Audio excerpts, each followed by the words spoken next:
അപ്പോൾ ഗായ്സ് എല്ലാവർക്കും നമസ്കാരം. പുതിയൊരു വീഡിയോയിലേക്ക് എല്ലാവർക്കും സ്വാഗതം. അപ്പോൾ ഇന്ന് ആക്ച്വലി നമ്മൾ സാധാരണ ഞങ്ങൾ എല്ലാ ദിവസവും പകലാണ് നമുക്ക് വീഡിയോ ഒക്കെ എടുക്കാൻ പറ്റുന്നത്. പക്ഷേ ഇപ്പോൾ എൻ്റെ ഡ്യൂട്ടി ഒന്ന് ചേഞ്ച് ആയിരിക്കുകയാണ്. ഡ്യൂട്ടി ചേഞ്ച് ആയതുകൊണ്ട് തന്നെ എനിക്കിപ്പോൾ നൈറ്റ് ഡ്യൂട്ടിയാണ്. അതായത് DHLൻ്റെ ഓട്ടമാണ് ഞാനിപ്പോൾ ഓടിക്കൊണ്ടിരിക്കുന്നത്. അപ്പോൾ DHLൻ്റെ വൈകുന്നേരം 5 മണിക്ക് സ്റ്റാർട്ട് ചെയ്തിട്ട് പുലർച്ചെ ഒരു 3 മണിയാകുമ്പോഴേക്ക് തീരുന്ന രീതിയിലാണ് DHLൻ്റെ ഓട്ടം. അപ്പോൾ ഇപ്പോൾ നമ്മൾ DHLൻ്റെ ഓട്ടമാണ്. ഇപ്പോൾ എൻ്റെ കയ്യിലിപ്പോൾ ജീപ്പ് മാത്രമേ ഉള്ളൂ. ഇനിയിപ്പോൾ ട്രെയിലർ എടുക്കാൻ വേണ്ടി പോവുകയാണ്. DHLൻ്റെ അകത്ത് പോയിട്ട് ട്രെയിലർ എടുത്തിട്ട് വേണം നമുക്ക് പോകാൻ വേണ്ടിയിട്ട്. അപ്പോൾ ഇന്ന് ഞാനൊരു ലൈവ് ചെയ്തിട്ടുണ്ടായിരുന്നു. ലൈവ് നിങ്ങൾ ആരെങ്കിലും കണ്ടോ എന്ന് എനിക്കറിയില്ല. ലൈവിൻ്റെ അകത്ത് ഞാനൊരു ലിങ്കും വെച്ചിട്ടുണ്ട് അതിൻ്റെ ഡിസ്ക്രിപ്ഷൻ്റെ അകത്ത്. അത് നമ്മുടെ മേക്ക് ഇറ്റ് ഇൻ ജർമ്മനീൻ്റെ വെബ്സൈറ്റിൽ തേർഡ് കൺട്രി നാഷണൽസിന് ജർമ്മനിയിലേക്ക് ഡയറക്റ്റ് ആയിട്ട് ഡ്രൈവറായിട്ട് വരാൻ വേണ്ടിയിട്ടുള്ളൊരു ഓപ്പർച്യൂണിറ്റി ജർമ്മൻ ഗവൺമെൻറ് വെച്ചിട്ടുണ്ട്. അതുപോലെ ഈ കാണുന്ന ഈ ഒരു ജോബ് ഓപ്പർച്യൂണിറ്റി DHLൽ ഒരു ജോബ് ഓപ്പർച്യൂണിറ്റി ഉണ്ട്. അത് ഇന്ത്യ എന്നുള്ളവർക്കല്ല, നിലവിൽ ജർമ്മനിയിൽ വർക്ക് ചെയ്യുന്നവർക്ക് വേണ്ടിയിട്ടുള്ള ഓപ്പർച്യൂണിറ്റിയാണ്. അതിൻ്റെ ഇതും ഞാൻ അതിനകത്ത് കൊടുത്തിട്ടുണ്ട് ലൈവിൽ. ഞാൻ അതിൻ്റെ ഫോട്ടോ എടുത്ത് വെച്ചിട്ടുണ്ട്. ഞാനത് വേറൊരു വീഡിയോ ആയിട്ട് വേണം ചെയ്യാം. താല്പര്യമുള്ളവർക്ക് അത് വെച്ച് ട്രൈ ചെയ്യാവുന്നതാണ്. അപ്പോൾ മേക്ക് ഇറ്റ് ഇൻ ജർമ്മനീൻ്റെ കാര്യം എന്തുകൊണ്ടാണ് പറഞ്ഞതെന്ന് വെച്ചാൽ, ഇന്ന് എനിക്കൊരു കോള് വന്നിട്ടുണ്ടായിരുന്നു. ഒരു ഫ്രണ്ട് എന്ന് പറഞ്ഞാൽ എൻ്റെ യൂട്യൂബിൻ്റെ ചാനലൊക്കെ കണ്ടിട്ട് വീഡിയോ കണ്ടിട്ട് എന്നെ വിളിച്ചാണ്. പുള്ളി നാട്ടിൽ നിന്ന് ഒരു ഏജൻസി ത്രൂ ജർമ്മനിയിലേക്ക് വന്നത് ഡ്രൈവർ ഇതാണ് തേർഡ് കൺട്രി നാഷണൽസിന് ഡ്രൈവറായിട്ട് വരാൻ വേണ്ടിയിട്ടുള്ള വിസയിലാണ് പുള്ളി വന്നത്. പുള്ളിക്ക് ഏകദേശം 2500 യൂറോ നാട്ടിൽ ഏജൻസി ഫീസും 6500 യൂറോ ഇവിടെ വന്നിട്ട് ലൈസൻസ് എടുക്കുന്നതിനും ആയിട്ടുണ്ട് എന്നാണ് പുള്ളി പറഞ്ഞത്. അപ്പോൾ ഏകദേശം എന്ന് വെച്ച് കഴിഞ്ഞാൽ ഒരു 9000 യൂറോ ചിലവുണ്ട് ആ വിസയിൽ വരണമെങ്കിൽ. 9000 യൂറോ എന്ന് പറയുമ്പോൾ ഏകദേശം 9,981 ഏകദേശം ഒരു 8 lakhs, ഒരു 8 ലക്ഷം രൂപേൻ്റെ ചിലവുണ്ട് അങ്ങനെ വരുന്നതിന് വേണ്ടിയിട്ട്. അപ്പോൾ നിങ്ങൾക്ക് ആ ലിങ്കിൽ കയറിയിട്ട് മുഴുവൻ ചെക്ക് ചെയ്ത് എങ്ങനെയാണ് ആപ്ലിക്കേഷൻ കൊടുക്കുന്നത് എല്ലാം ഒന്ന് ചെക്ക് ചെയ്ത് നോക്കിയിട്ട് നിങ്ങൾക്കും ട്രൈ ചെയ്യാം. ഓക്കെ. ഇപ്പോൾ നിറയെ പേര് ചോദിക്കുന്നുണ്ട്, ചേട്ടാ ഏജൻസി ഇല്ലാതെ എങ്ങനെയാണ് വരാൻ പറ്റുക എന്ന് ചോദിക്കുന്നവർക്ക് വേണ്ടിയിട്ടുള്ള മെയിനായിട്ടുള്ളൊരു ഉത്തരമാണ്, നിങ്ങൾക്ക് ഏജൻസി ഇല്ലാതെ ഈ പറയുന്ന 24A എന്ന് പറഞ്ഞിട്ടാണ്. നോർമലി നമ്മൾ 81A എന്ന് പറഞ്ഞിട്ടുള്ള ഇതിലാണ് നമ്മളൊക്കെ വരുന്നത്. ഇത് ഡയറക്റ്റ് ഇന്ത്യയിൽ നിന്ന് ഡ്രൈവറായിട്ട് വരാൻ വേണ്ടിയിട്ടുള്ള ഓപ്പർച്യൂണിറ്റി കൊടുക്കുന്നത് 24A എന്ന് പറഞ്ഞിട്ടുള്ളൊരു സെക്ഷൻ പ്രകാരമുള്ള വിസയാണ് കൊടുക്കുന്നത്. അപ്പം നിങ്ങൾക്ക് അങ്ങനെ ഒന്ന് ട്രൈ ചെയ്യാം. ഓക്കെ. അപ്പോൾ അതെല്ലാവരും ഒന്ന് ആ ലിങ്ക്, ആ ലൈവ് എടുത്തിട്ട് അതിൻ്റെ അകത്ത് ലിങ്ക് ഉണ്ട്.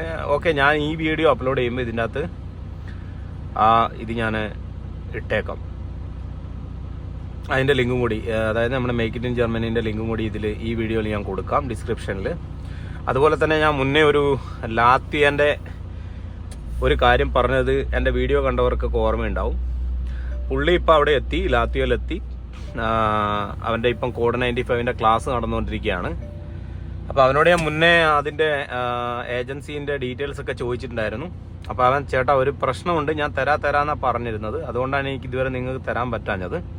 അപ്പോൾ അവൻ ആ കോണ്ടാക്ട് ഡീറ്റെയിൽസ് ഒക്കെ തന്നിട്ടുണ്ട്. തന്നതിൻ്റെ കൂടെ തന്നെ അവൻ പറഞ്ഞിട്ടുള്ള കാര്യം എന്ന് വെച്ച് കഴിഞ്ഞാൽ, അവനോട് ഏജൻസി എന്താണോ പറഞ്ഞത് അത് പൂർണ്ണമായിട്ട് ശരിയായിരുന്നില്ല അവൻ്റെ അനുഭവത്തിൽ. അതായത് ലാത്വിയയിൽ അവൻ എത്തിയപ്പോൾ അവൻ്റെ അനുഭവത്തിൽ പൂർണ്ണമായിട്ടും ഏജൻസി പറഞ്ഞ അത് കറക്റ്റായിട്ടല്ല നടന്നത്. പക്ഷെ അവൻ എത്തി, അവന് വിസ അടിച്ചു, അവൻ പിന്നെ ലാത്വിയയിൽ എത്തുകയൊക്കെ ചെയ്തു.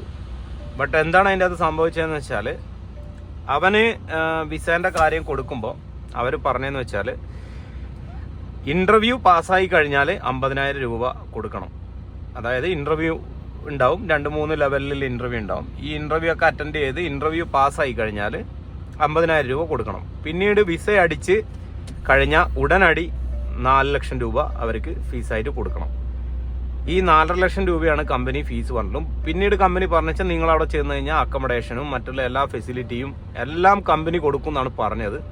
പക്ഷേ അവിടെ ഒരു ചെറിയൊരു പ്രശ്നം സംഭവിച്ചതെന്ന് വെച്ചാൽ, കമ്പനി അക്കോമഡേഷൻ കൊടുത്തു, പക്ഷേ അതിന് 150 യൂറോ പിന്നെ വാടക കൊടുക്കേണ്ടതായിട്ടുണ്ട്.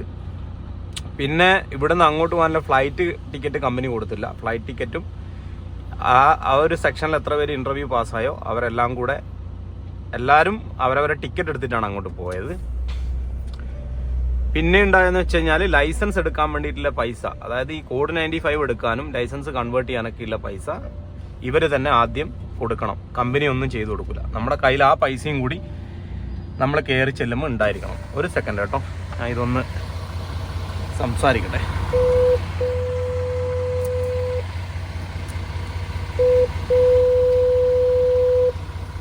ഈ ഒരു മെഷീനിൽ നമ്മൾ പ്രസ് ചെയ്യും, അവർ നമ്മളുമായിട്ട് സംസാരിക്കും. അവരോട് നമ്മുടെ ട്രിപ്പ് നമ്പർ പറയും, എങ്ങോട്ടാണ് പോകേണ്ടതെന്ന് പറഞ്ഞു കഴിഞ്ഞാൽ അവർ നമുക്ക് ടോക്കൺ തരും. ഞാനിപ്പോൾ DHL ഓട്ടാണ് ഇപ്പോൾ ഓടിക്കൊണ്ടിരിക്കുന്നത്.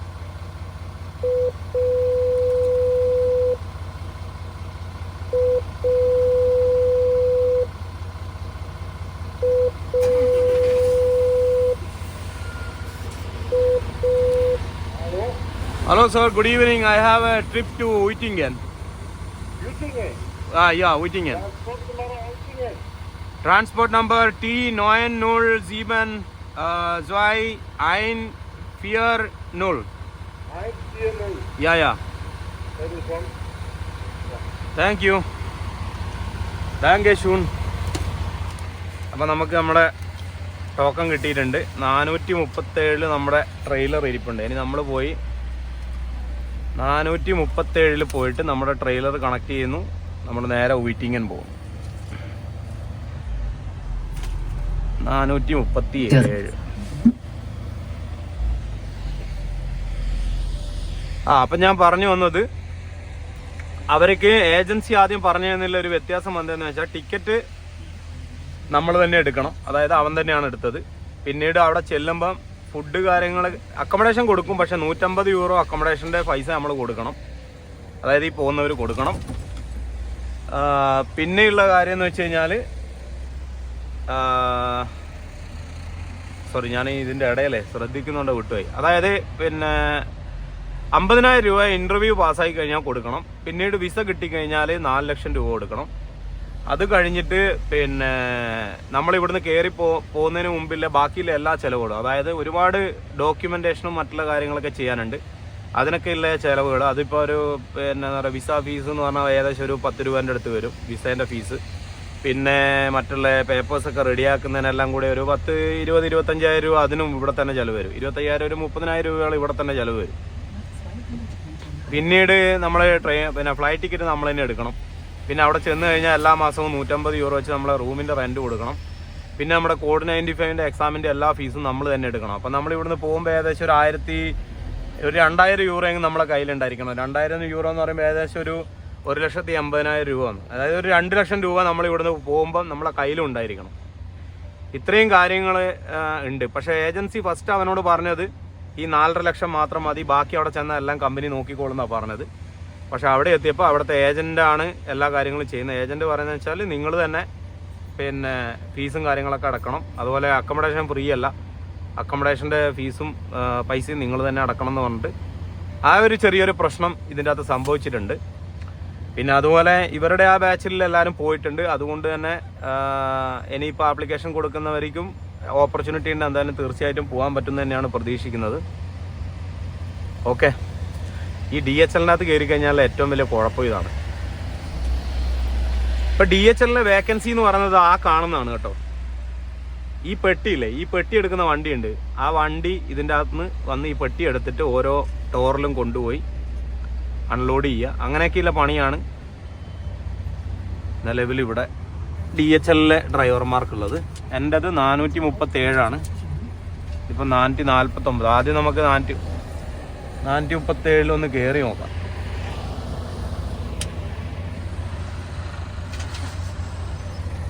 ഇവിടെ കൊണ്ട വെച്ചിട്ടുണ്ടോ?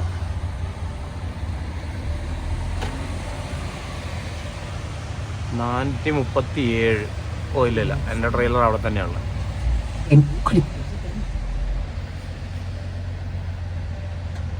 ഇതാണ് എൻ്റെ ട്രെയിലർ 437. കഴിഞ്ഞു. ഗ്രീൻ ലൈറ്റ് കത്തുകയാണ്, അതിൻ്റെ അർത്ഥം നമ്മുടെ സംഭവം എല്ലാം റെഡിയാണ്.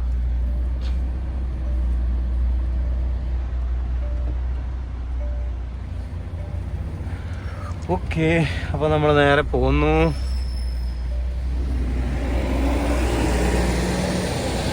നമ്മളെ ട്രെയിലർ കണക്ട് ചെയ്യുന്നു.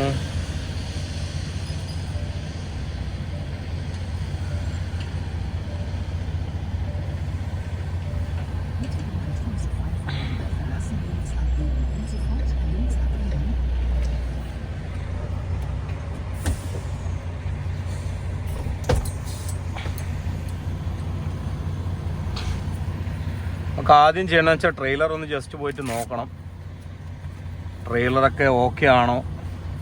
കാരണം ഇവന്മാരാണ് ട്രെയിലറൊക്കെ കൊണ്ടുവന്ന് ലോഡൊക്കെ ചെയ്യാനൊക്കെ ഇടുന്നത്. അപ്പോൾ എവിടെയെങ്കിലും തട്ടുകയും മുട്ടുകയൊക്കെ ചെയ്തിട്ടുണ്ടെങ്കിൽ ചിലപ്പോൾ കമ്പനി നമ്മളോട് പറയും നിങ്ങൾ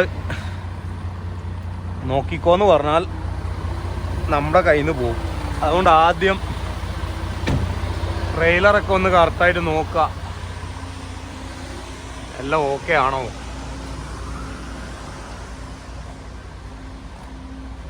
ട്രെയിലറൊക്കെ ഇടിച്ച് പൊട്ടിച്ചിട്ടുണ്ടോ എല്ലാം നോക്കുക. പിന്നെ ബ്രേക്ക് ഇട്ട് വെച്ചിട്ടുണ്ടോ നോക്കുക. ബ്രേക്ക് ഇട്ട് വെച്ചിട്ടില്ല, അപ്പം നമ്മൾ തന്നെ ബ്രേക്ക് ഇടുക. ഓ, ഇപ്രാവശ്യം കേബിളൊന്നും ഇട്ടിട്ടില്ല, ജസ്റ്റ്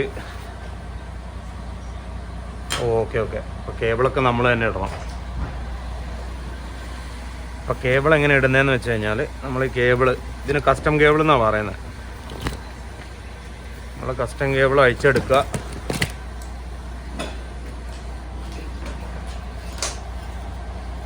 കസ്റ്റം കേബിൾ അഴിക്കുക,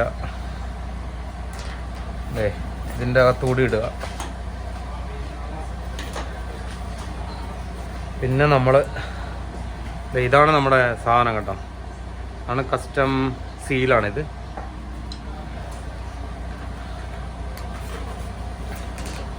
കേബിളൊക്കെ ഇട്ട് ഇപ്പുറത്തും ഉണ്ട് കേബിള്. നമ്മൾ ഇവിടെ നിന്നും കേബിൾ എടുക്കുക.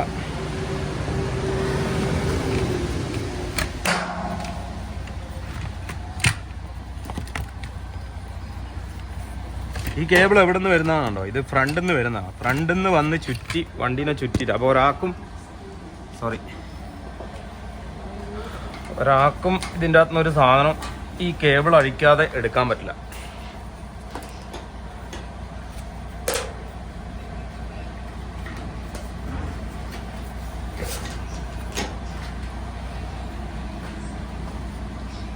ഇട്ടു. അങ്ങനെ എന്ത് ചെയ്യാ,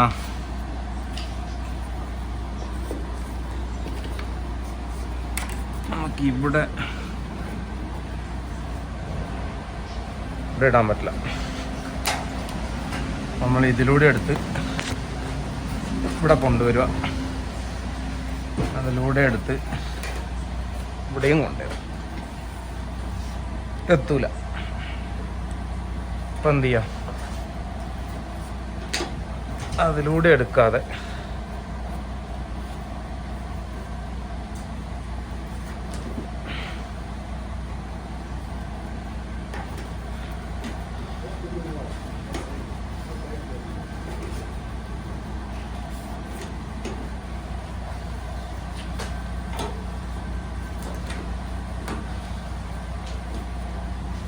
ഇവിടെ നമുക്കിടാം.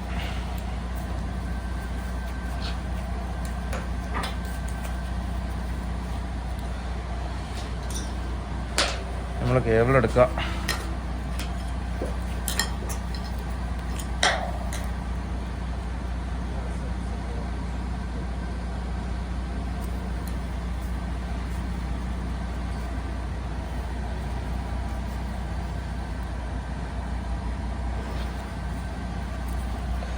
നോർമലി ഇത് നമ്മൾ ചെയ്യണ്ട കേട്ടോ, നോർമലി ഇത് ഇവർ ചെയ്ത് വെച്ചിട്ടുണ്ടാവും. ഇന്ന് എനിക്ക് തോന്നുന്നത് ഏതോ മടിയനാണ് ഈ പണിയെടുത്തത്. ഏതോ മടിയില്ലവൻ എടുത്തതുകൊണ്ട് അവനെന്ത് ചെയ്തു, അവൻ ഇതൊന്നും ചെയ്യാതെ അവിടെ വെച്ചിട്ട് പോയി. അപ്പോൾ നമ്മൾ അത് ചെയ്തു. ഇനി നമുക്ക് ചെയ്യേണ്ടത്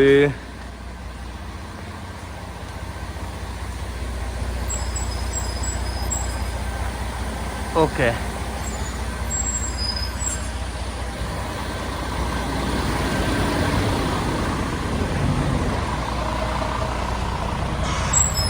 നമുക്ക് വണ്ടി ഒന്ന് പൊക്കണം.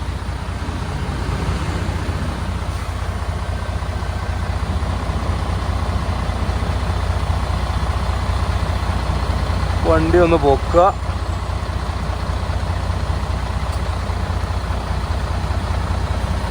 ഇനി മാനിൻ്റെ ഒരു ഗുണമെന്ന് വെച്ചാൽ മാനിൽ നമുക്ക് ഒരുപാട് സ്വിച്ച് ഇവിടെ ഉണ്ട്. ആ ലൈറ്റ് ഇട്ട് വെക്കാം.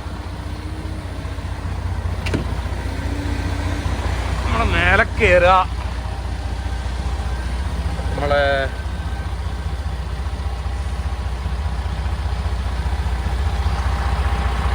കാണുന്നുണ്ടോന്ന് എനിക്കറിയില്ല. ഇപ്പൊ നിങ്ങൾ കാണുന്നുണ്ടോ?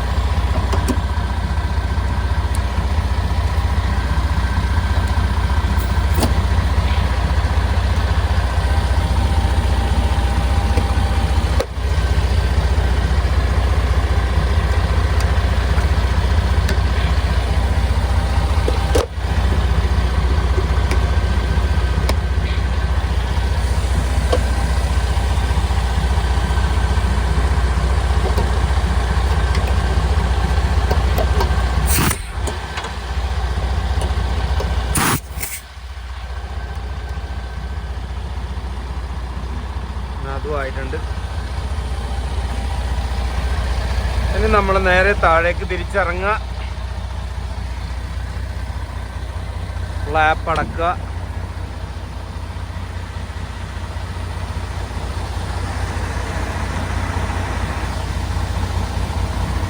ഓക്കെ, ഞാന്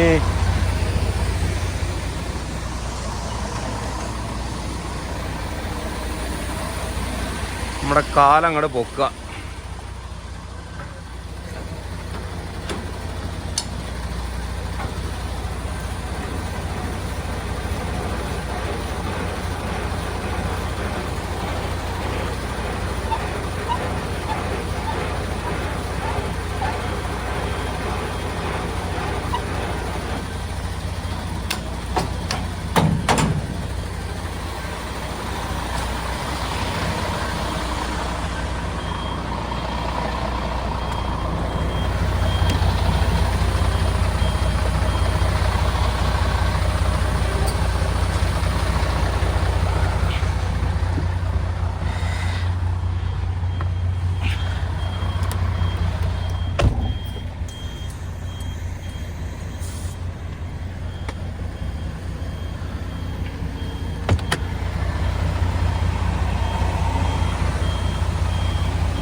ട്രെയിലർ കണക്ട് ചെയ്തു.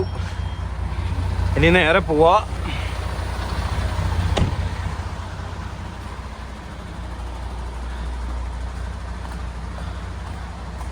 ബ്രേക്ക് റിലീസ് ചെയ്യാം.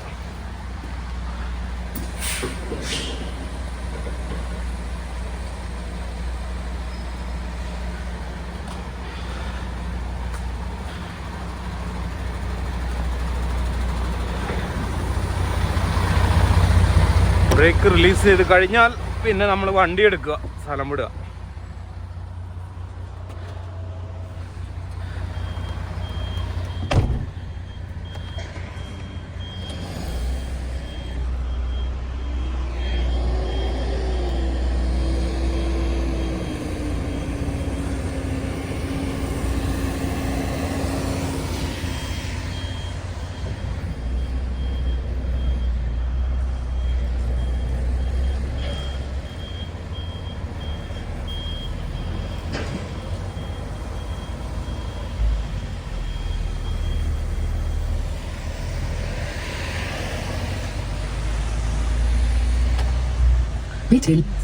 അപ്പൊ പറഞ്ഞു വന്നത്, നിങ്ങള് ആ ലൈവിന്റെ അകത്ത് പോയിട്ടുള്ള ആ ലിങ്കിൽ കയറിയിട്ട് എല്ലാ ഡീറ്റെയിൽസും ഒന്ന് കറക്റ്റായിട്ട് നോക്കിട്ടോ.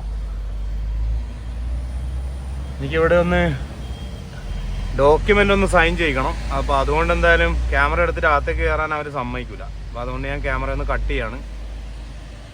ഓക്കെ.